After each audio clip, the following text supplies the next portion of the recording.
2. Good afternoon. We're running late. I think I had a little bit to do with that. I apologize. Good afternoon, ladies and gentlemen, boys and girls included. Yeah, I'm old. Yeah, so this is a writing workshop. I think that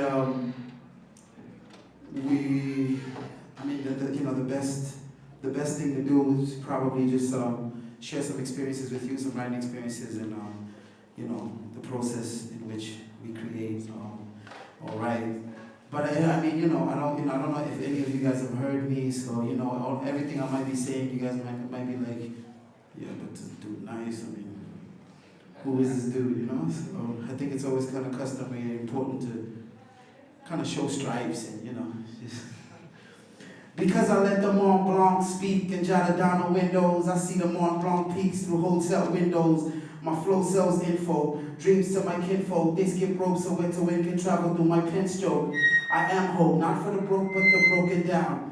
I'm not home, it ain't for dough, it's to open up. An ocean of possibilities not afforded us, so I poke it little by little before they close it shut. Sober up, here, put your shoulders up, roll with us. When you come from the dark, it's known to us. You just better develop us like a photograph. I'll repel whatever they tell you that's gonna hold you back. So take the package and run with it, make it passion circumference. I'm in Paris, but I'm blasting that African shit. Sometimes I rap like the hungries, don't be half on my continent, because milk, coffee, sugar is all we ever get. Yeah, right. So to begin, I think, in my experience, I found that the biggest, the one thing for me is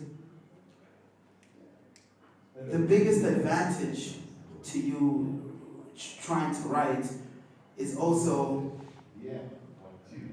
the biggest challenge sometimes, is knowing what's dope.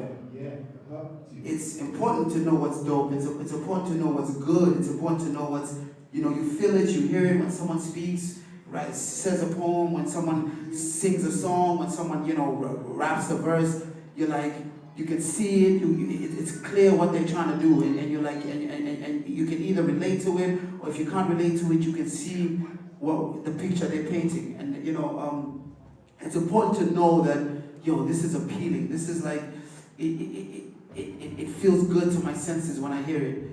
But if you're trying to write, it's also the biggest challenge, because you know that that's where what you're doing needs to be at. So you look at that and you're like, oh man, it's important. It's the first step of knowing, first step of writing is knowing what's good. But then, how do I achieve that? You might not know how to get to that. And it's a daunting thing. For me, my experience came from imitation. I'm pretty sure everyone here, whether you sing, rap, or do a poem, you have a favorite poem that you've memorized, you have a favorite song that you've memorized, you have a favorite verse or even a whole song of rap that you've memorized. And what that teaches you, it doesn't just appreciation for the song, but it also teaches you what kind of skill it goes into the words, into writing it, into performing it, into spitting some of the flows or some of the tech, So for me, it's always been, I remember Curtis Blow, basketball is my favorite sport. I like the way they dribble up and down the court, just like that. And for me, going to school, I've always understood what rhyming was. And it's only when it started making sense. I was all about basketball when I was growing up. And so this guy wrote a whole song about basketball, and it related to me more than any Romeo and Juliet, any kind of tale of like two cities, That to me was like, favorite sport, up and down the court. It really, for the first time, it made sense to me, And I was like, I want to do that. I want to do that fast-talking thing that they do, And that's where it began for me, MC Hammer, Bobby Brown, Curtis Blow, LL Cool J. When I'm alone in my room, sometimes I stare at the wall, and in the back of my mind, you know? Yeah. And you start to familiarize yourself with the form. You know, whether it be, like I said, like I'm here in my capacity as an MC, so I speak, you know, with regard to MCing. But I think it goes the same for like a poet or even a writer. You know, if you know you read enough, you start to appreciate the way in which people write and the techniques they use to get at what you're doing. But one of the other things is also just like a peer thing, you know, peer groups, like just squatting out, like clicking out. I think like your crew, you're only as dope as your crew, as a cipher. You know, when I was coming up, you know, they used to call me Fat Boy, right? And it's a name that I used to get called when I used to play basketball, and these guys were like, "Come on, Fat Boy, run, Fat Boy, come on, Fat Boy," and he used to taunt me, you know, and I was playing against guys who were always better than me. But what happens when you play against people who are better than you? You get better. You know what I mean?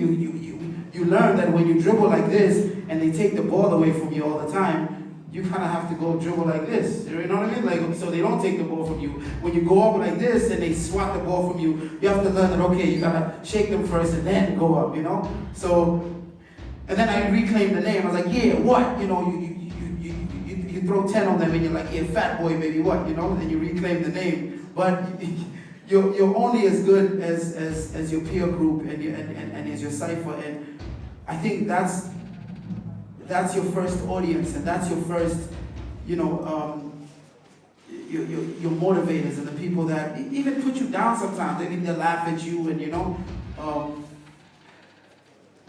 So that's, you know, that's also very, you know, very important. Your cipher and the people that you're with. One other thing is just absolute work ethic. Just absolute dedicated work ethic. I'll tell you right now, if someone says today, yo, we have a studio session in 10 minutes, we have to write a song. In 10 minutes, I will go to the studio session and I will write a song. That's not because I am this brilliant, amazing, yes, son, I got it on the spot. It's literally because I've been doing this ever since I left high school. There hasn't been a week that has passed that I haven't written something. And it gets to a point where the ritual or the writing process is so natural to you. You know exactly what it is. That's why when you play, again, basketball, they make you shoot 500 times. You know, they teach you the technique, then you shoot like 500 times because that thing has to be second nature to you. It literally, when you go up, you need to know that, yo, your cock like this, your hands like this, because that technique has to be second nature. You can't think it too hard. So even with me, it's like you write. You get used to the idea of drawing from things and writing and creating that. You don't need it to be a special day. The moon has to be in a certain alignment to the stars for you to produce some kind of work. You know what I mean? You literally just, it's like, okay, you have to write, then you prepare your body, you prepare your mind, you prepare your thoughts on, okay, I'm going to create, you know, I'm going to write. It's also not just switch on, switch off. It's not like that. It's literally, you know, but when you work at it for so long and you work at it consistently and almost ritualistic, you know, I mean, like you do it, it would become second nature for you to draw from things, so that when something happens while you're buying bread, you notice it. You notice that thing. You notice it, and you draw it in. You know, whether there's a song that I wrote on the last album called "A Butterfly Flew Through My Sunroof," and it was literally just walking through. I was at a supermarket, and this lady said this line. She was like, there was a problem with the line, and we had to go join another line that was longer. She's like, hey, you know, and this line kind of stayed in my head, and I started to redefine what this line means. It's like, butterfly flew through my sunroof, you know what I mean? And And you draw these things in, and you teach yourself to also listen. You know, for me, the best MCs, the best writers, the best are the most are artists who are really good at listening, who have an amazing ear for me. It's how you. It's not so much how you spit and how you, but it's how you receive the world. Because the technique, the form that I was talking about is the beginning. You have to master that. That's like a trumpet player mastering the technique of playing. But what are you playing? What are the stories you're telling? And those only come from listening, from opening yourself up to the experiences that you know. When you see your boy go through something, when you go through something, for you to let that emotion or that moment gestate, let it be a moment, savor it, take it in. You know what I mean? Like and arm yourself with experiences. I've been writing since I was like 17. I've been writing about intense, complex things that I hadn't even lived through. I hadn't even lived through, but it was just literally just observing and listening and you know, only later, like, you know, once you're in mid-20s, you know, early 30s, you're like, that's what that thing meant. Because you lived through it, you're like, okay, you know, I get it now. And then also, just before I let Drea take over, another thing for me has also been just like, you know, when you're younger, and because of the nature of the genre and the form that is hip hop, it is very important to prove yourself, to kind of show and tell people, let them know it's self-affirming. I know people say egotistical, individualistic, and what, but you know, when you see like a group of guys and girls in a cypher rapping, it takes ginormous elephant kahunas to step in that cypher and even say, yo, did you hear check 1, 2? You know what I mean? You have to. So when you say I'm dope, I'm nice, I'm fresh, I'm clean, it's you know, it is about affirming yourself. It is about really, you know, trying to exist. This MC last night, forget what his name is. You know, he started out with this, I exist. You know, last night, was it Unmos, exactly. You know, and I found that very interesting and very powerful for me. You know, because that's what it is. It's about affirming yourself, but we tend to take it too far, where it's all about the technique. And in my what I try to do is marry the power and the skill and the pure just beauty of the form of hip hop, whether it's dancing flows and whatnot, but to marry it to the story, to what it is you're trying to say. So don't forget that you're trying to tell a story, but also don't forget that you are involved in this form that if it doesn't appeal to your ears, if it's not tasty, if it's not sweet, if it's not beautiful, no one is even going to pay attention to you. Because it's like, what are you doing? You might as well just say a politician's speech. You know what I mean? Especially if you're into like talking about social issues and whatnot, you know? So yeah, so that's, you know, that's my experience. I'll let Drea talk about her process as well. But I think we'll get into some questions as well after she does an exercise with you guys. Just kind of like some of the things maybe we don't get to address. Thank you all.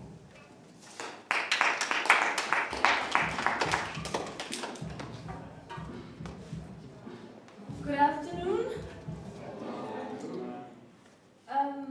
I don't know if anyone here has had my poem, so I think it's also best I also start with something so you hear how I sound like. You'll put it onto paper right there from the brain. So I'm going to share a poem called Crayons. When I told him that sometimes I float on air when no one is watching, he laughed. Said although I was made light as a feather, humans were fashioned by gravity and death to always return to the earth. I told him I don't like the earth too much. It never keeps my secrets, leaves a trail of where I've been, which at other times is a map of where I should be. But it's never vivid enough for me to capture it, so my spirit remains restless. See, I spend too much time staring at the sky, stealing back songs that I keep in the little cage between my spirit and my heart.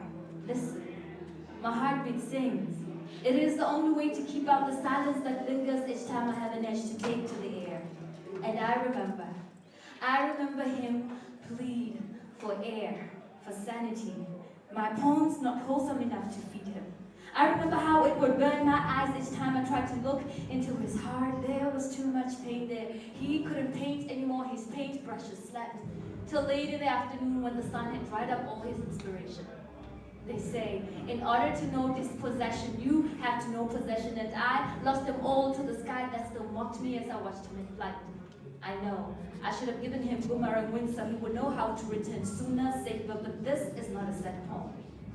This is about him, broken as it was still held, my hand delicate as the soft part of the moon predicted my weather, and I know there was a storm that could have lasted longer but the sun opened up the skies like the first line of the greatest poem ever written. He came back with a palm full of midnight prayers.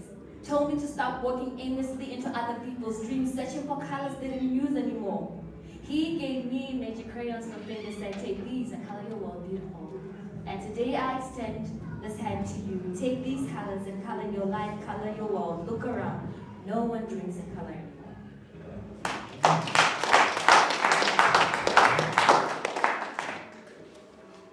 So I got introduced to poetry not through academia.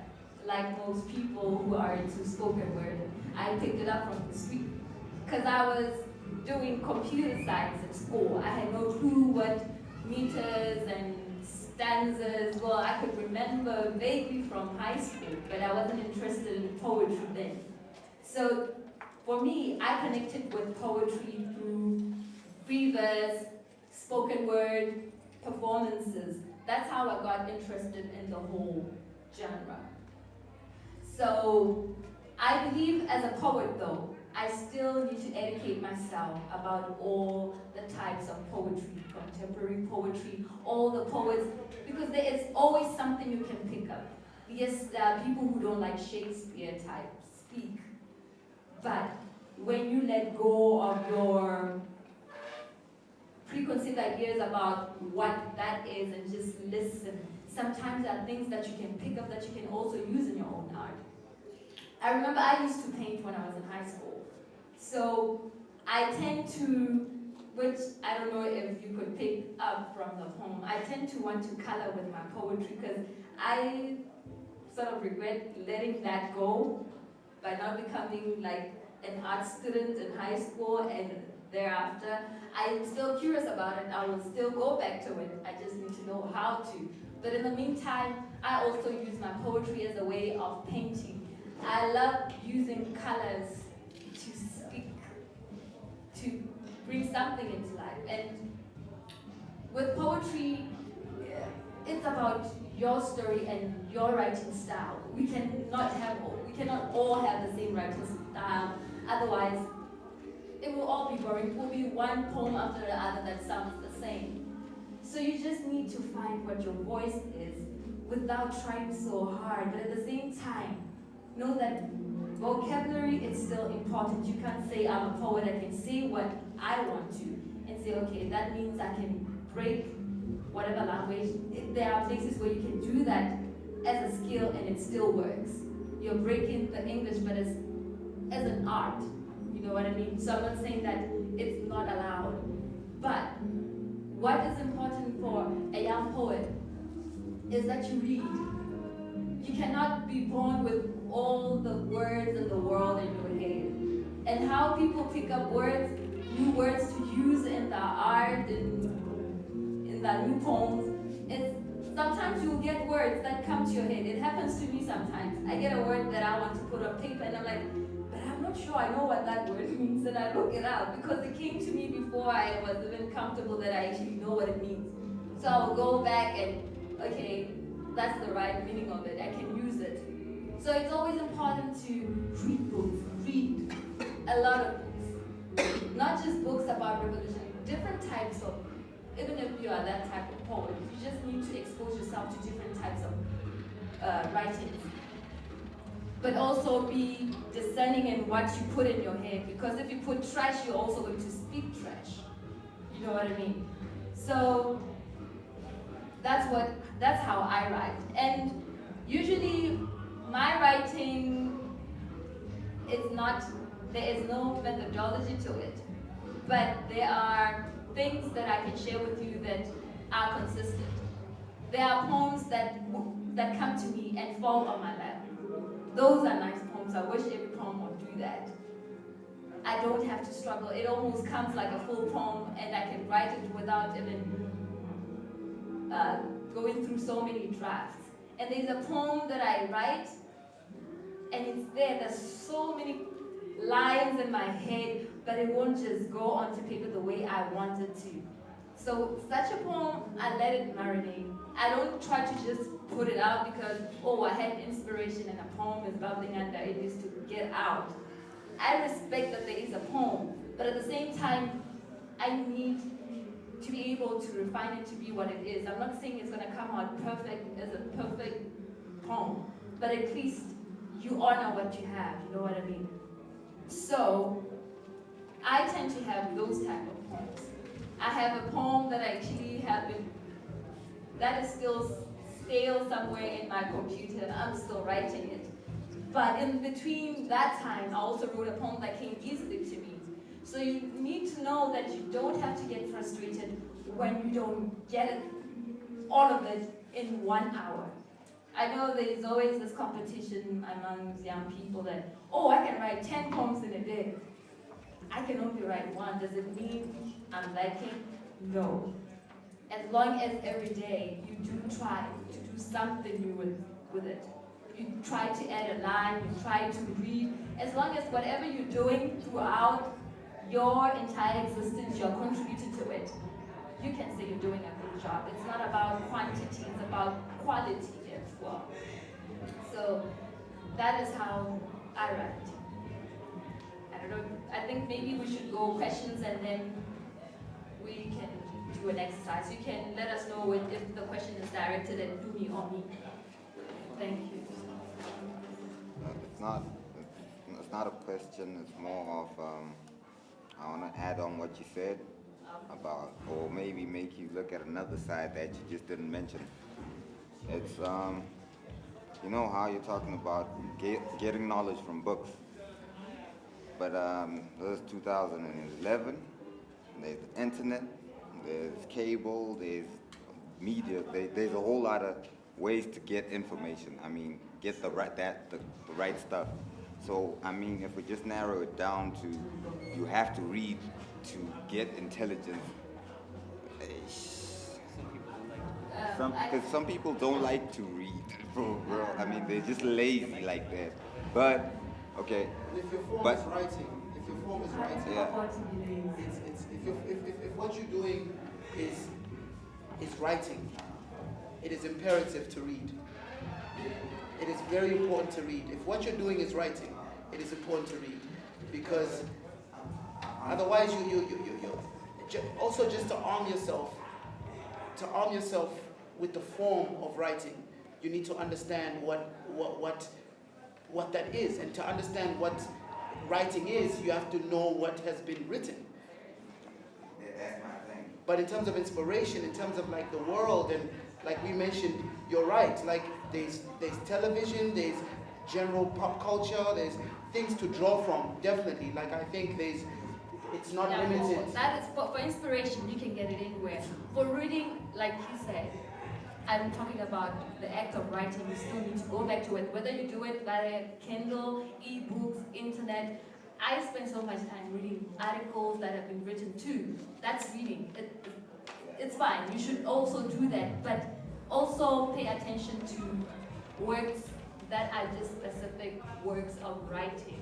Both are still important. You can't take them out of the Because you rap, right? I mean, you're part of a rap group.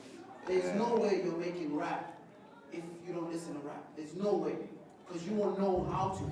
You won't know how to. You have to listen to rap. You have to always, you have to always kind of like keep up with what you know, with the new techniques, because hip hop or rap, the art of rapping has changed from the 80s to what it is now. You know, where people used to rhyme cat, rat, bat. Now it's like they rhyme a whole sentence. The whole sentence has to rhyme. You know what I mean? It's like every single syllable has to rhyme, and that is the development of a certain craft, and you need to keep up. Otherwise, Yeah, I'm hearing you, and I'm not trying to get square. no, of course not. Because I guess all I was saying is I don't literally have to read the book. Like, let's say, take the out as a book down. Right. I can have it on CD. No, that's fine. Okay, The I got medium what you're is- saying. is- I got what you're saying. I got what Yeah, you're saying. so I got what you're saying. that's what I'm getting at. Okay. Yeah, I mean, yeah. You can put the E in front of that. You can. It's another debate. It's another debate, but Some people still love. I love that. yeah, the thing about audiobooks, I mean, because you mentioned the audiobook now, I mean, there are very. I use audiobooks for a specific thing. Like, if there's a writer who's writing, I enjoy, right? And their writing is only available in. You know what I mean? Then for me, it's really kind of, because of my lifestyle and because of time, and it's hard to sit through, you know, Crime and Punishment. But to listen to it, to and carefully and really, you know, to savor it like that lets me understand the writer's technique and how the writer writes and the story. Sometimes it's just about the story. Sometimes it's not always about learning a technique. You just want to know a story, and it can be through a movie. The books that have been, you know what I mean? You're right, but I still think when you read a text and you see the word and you see the way the words are shaped, it stays in your brain a little bit more than, to me, than just, you know what I mean? Like, but it's not another debate. Yeah. It's another one. My question is directed to both of you. Say it loudly, because the music. My question is directed to both of you. Do you guys ever get writer's block? And if so, how do you get through it? Yeah, like I said, I guess I never want to call it that, although I know what that is. You know that poem, the other poem that I was talking about, where there's so many ideas, because it's never really a blog. It's so many ideas wanting to come up but not knowing how to do it. It's more like a traffic jam. There's traffic and it will flow ultimately, but with time. And you need to do something with it. You just can't say, for me, I don't say, oh, I have a writer's block. I guess, let me just give up on that. So that's why I say there are poems that I let marinate, because I always go back to them and I finish them. I never leave something pending. I believe in completing a cycle. I agree with Dre. I don't ever. It's not writer's block. You know, I've never gone to a point where I'm like, I cannot write anymore.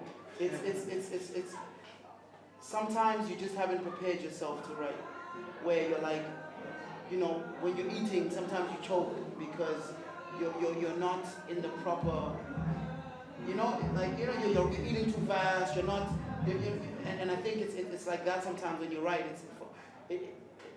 Some things you're like, oh, this is a great idea, and you're like, what am I doing? This is not. I shouldn't be doing this. This is not right, you know. So I don't think it's writer's block. I don't get that thing where it's like months or weeks where I cannot write anything. That might be depression. You might need to see a doctor. Right. Nah, but it's just, you know, I think, yeah, it's definitely.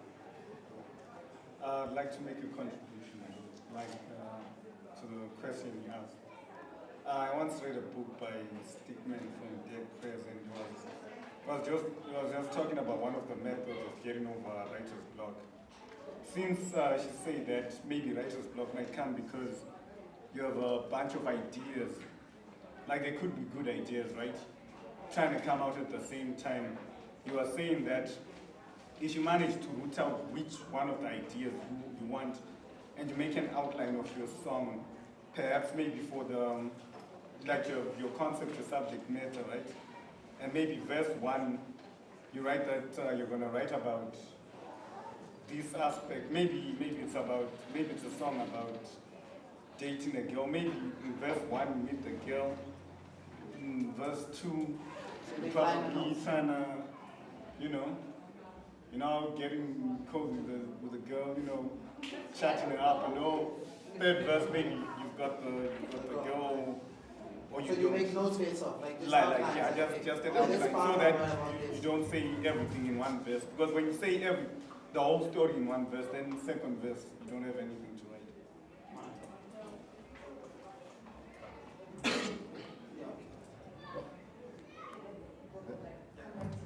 Okay. My question. Earlier you guys spoke on structure and technique, and so my question is, obviously what is that you guys have a preference for online? And so I just want to find from you guys who are those voices that you guys find inspirational and why? And if you develop your own personal technique, how would you describe it? Oh wow. Sure. It's difficult. I don't write like a lot of like prose. For me, it's always like either poetry or I also don't like to make too much of a distinction between a rap verse and a poem. There clearly is, but when I write, I try to marry the two, so that it has the whatever I'm writing has the kind of force and the cadence and the flow of like a rap, a verse, but also has the subtlety and the depth and the kind of contemplation, I guess you might experience from a poem, But I like bold writers. I I find Dambudzo Marachera he introduced me to a lot of Russian writers as well, because that's who inspired him. I like his work. It's very bold. It's very aggressive. It's very kind of like short sentences, but like blah, like explosive. I really like that. But I also like a Wole Soyinka, who's very academic, who's very thick, who's very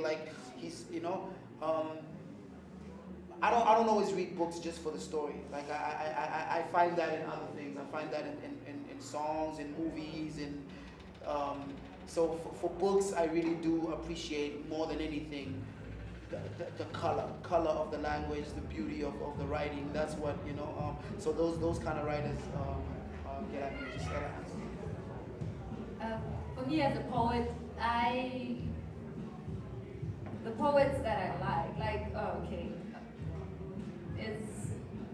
there's a psychoanalyst / poet called Clarissa Pinkola Estes. I don't know who wrote Women Who Run with the Wolves. That is like one of my favorite books of all time.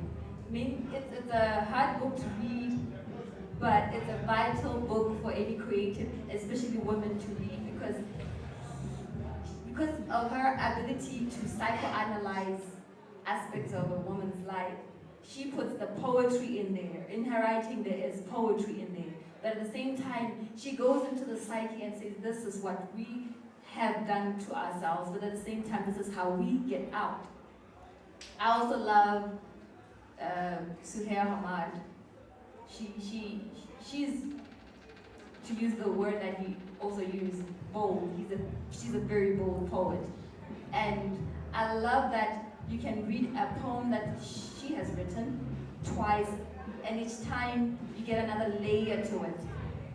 It's more like a little bonus. It's like a free bonus track for writers who do that. Because each time you go back to the book, you read it and you're like, I didn't get this the last time, so this is like a layer. So you don't get bored of reading. It's almost like every time you revisit it, it's beautiful like that. Well, for performances, I'd say there's a young poet called Sarah Kay. in the is a spoken word artist. I don't think she's a brilliant writer, but the way she used simple words to evoke certain emotions is very powerful. I think that is also a gift that you should, a skill that you need to incorporate when you are a poet. Because sometimes you don't need to be just metaphor, simile after simile, and big word after big word. Sometimes the simplest of sentences, like what Maya Angelou does, hits you. Yeah, it seems like you kind of said the same thing in response to him, but talking about different people who inspire you, yeah. And I recognize that both of y'all are passionate about reading, yeah. Like the old school, like you wouldn't. Okay, I do audiobooks. I really, because I just don't like reading. But like you said, if you're a writer. Yeah, so I'm saying when it comes to writing now, does it make a difference? I heard you say you've got a piece on your PC, on your computer. With me as a rapper or MC, when I write my raps in my rhyme, because I always have a rhyme book. That's my thing. I always have. I've got tons and tons of rhyme books, but I do have a PC. I can use my phone to write, but it's not the same as the actual writing and looking at my handwriting, and it's different. Even when I think of dope lines and I write them on my phone and I want to continue on paper, it's just, yeah. So I'm just wondering if that affects, if it's the same. I think those are like your own personal rituals. Like you can, I mean, like I also used to love the art of just writing, like actual what they call penmanship. Like when the way the words connect. I used to love that. But the lifestyle just changed so drastically. iPods, the world just changed so quickly that I love the feel of moleskin. I love that. But when you're on when all you can do is when all you need to do is do this, pull out a phone, and you're in, and you're already in. Like you can't beat that. No pen, no paper, no ink, no moleskin, no. It's just like that for me. But like for different people, I know. Like I watched the documentary on Drake, and he was like, he can only. In fact, he keeps he has 5 different BlackBerries that don't work, but just have the application for writing.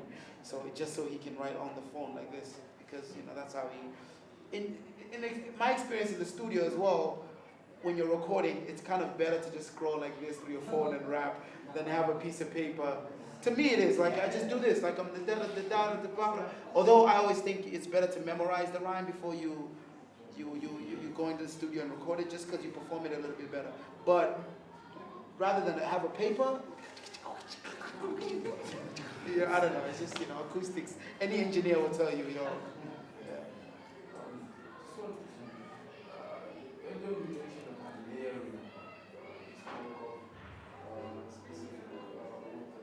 How she manages to layer her words that I use in context, so that every time you do the second time, you get a different perspective. So, the question is, how do you guys, your raps, your poems, how do you do that? For me, sometimes it's, there's a word that sometimes when you're writing, you feel this word might confuse somebody, but somebody might get it. Sometimes those words are the ones that make the layering thing work. When those who get it will get it, but sometimes they'll also get another perspective, and they will really need to think hard. It's not like you are deliberately making people think hard, but there are certain words that you catch when you're when you're writing. And you're like, but this might mean another thing. You don't have to scratch them off and say, oh, it's going to confuse people. You don't always have to think about audience when you're writing. You're writing for yourself. At least for me, I write for myself first. So it's about me. If I think, wow, that is a good way of putting it. I know somebody might read it to be that. That's the beauty of it. Let it be like that. That's another layer for another topic, for another discussion. Yeah, I always write my things in like the way you would paint, like you certain things. You'd paint the main, and then you kind of glaze over it. And the thing that people see is the glaze and the shimmer. So what it would make sense for you to just read it as it is. It'll make sense as a certain story, as a certain thing. So you'd read a line and it'd be like, okay, that's what he's saying, But then when you look at it again, there's certain words in there that you're like, hey, wait, I mean, like, if you think of like, wow, it's just like it's bragging, like, you don't gotta clap for a legend.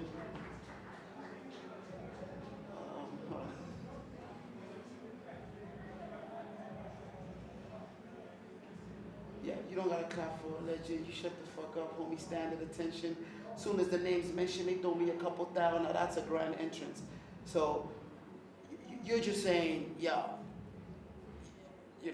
I'm here. You know what I mean? Yeah. But like there's things in there that just a little word association that's kind of like, oh yeah, look what he did. You know what I mean? It's kind of like all you're saying is, I'm here, baby. But like for the listener or someone who like kind of they're like, yeah, it's cute. You know what I mean? And I kind of like it's always kind of nice to just sometimes though, I mean that's really kind of just like but that's sometimes that technique works for certain very personal emotional things that you kind of want to put out but also kind of want to conceal a bit. So you don't want them all the way out. You want them out. It's your outlet, right? Writing is your outlet. So you want them, you have to bring them out, but you kind of want to conceal them a little bit. So you kind of hide them with a fancy job. You know what I mean? Like it's like I always when I'm asked that question, I always think of Michael Jackson.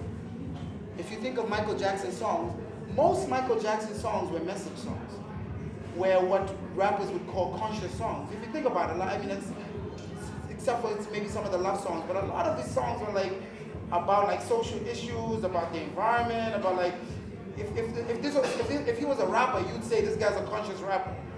But it was all glazed with like dancing, with bright lights, with this star, with this mystique, with this, you know what I mean? And I kind of, I really appreciate that, where you're like, you have a superstar like that who's saying important things, but like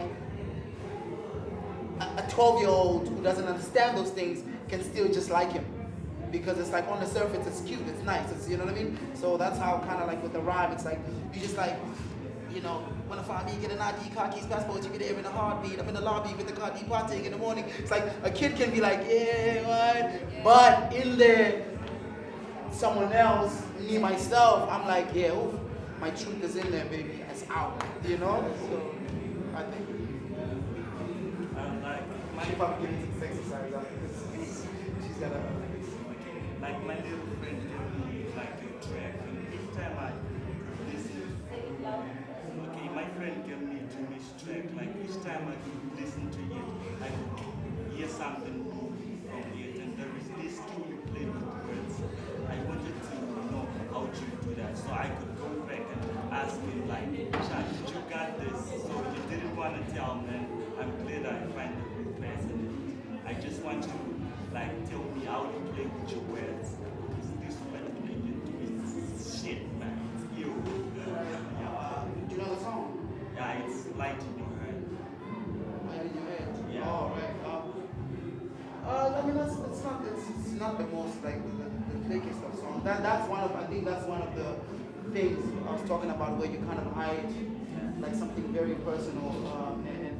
But I think it's different, everyone has their own techniques, and I tend to find, if you think of someone like Lil Wayne, for instance, Lil Wayne does a lot of wordplay, a lot, when you listen to the words. But ultimately, the statement is not very profound. The statement is almost always, I'm dope. Every song, like you listen, I mean, obviously there's some things where Oh, like, my okay. chick is dope. Huh? Oh, my chick is dope. Oh, my chick, right, oh, my girl's dope, right? Oh, my chain is dope. Oh, my, ultimately, I'm dope, right? So, and you get, for me, I get tired because I'm like, I like the technique, I like the form, like, but, you know, what's the statement?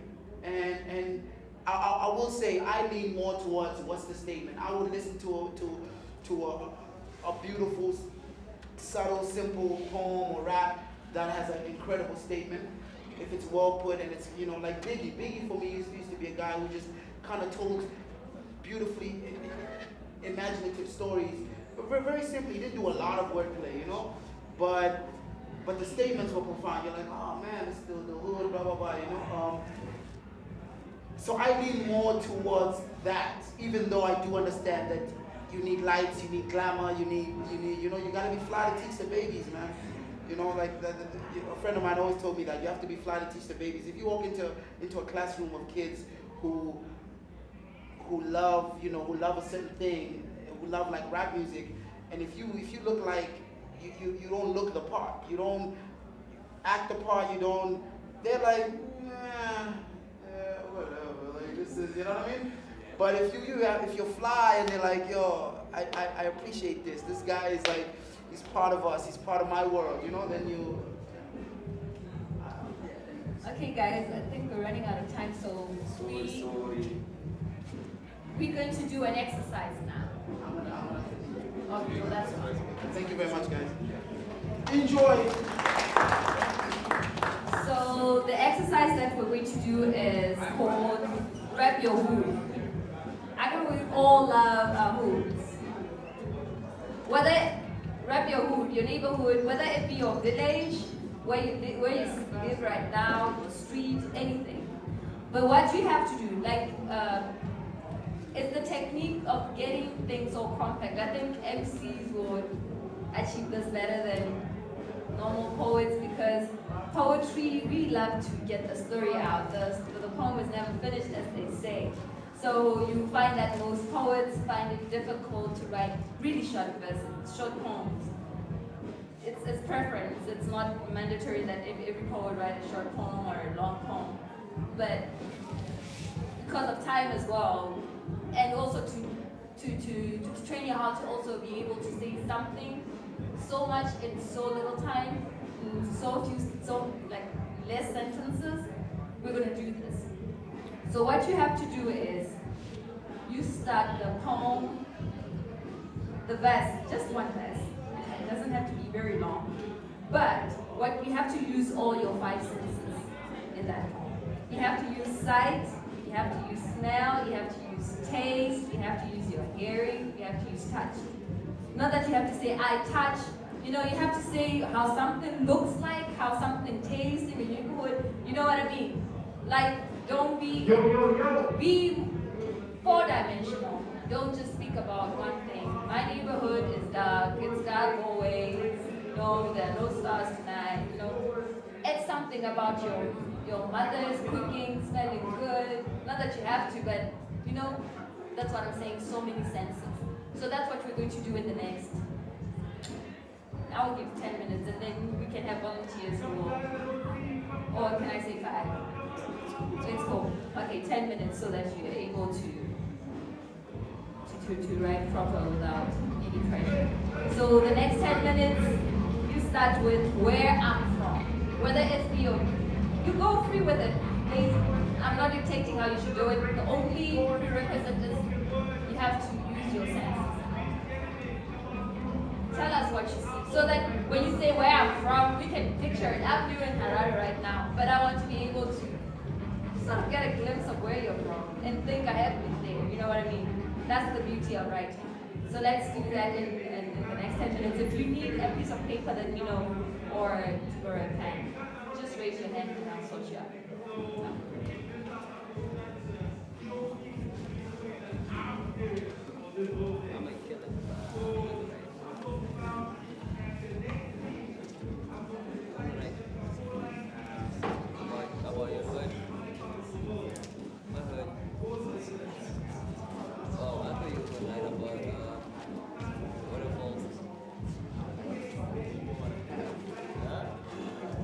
like waterfalls too.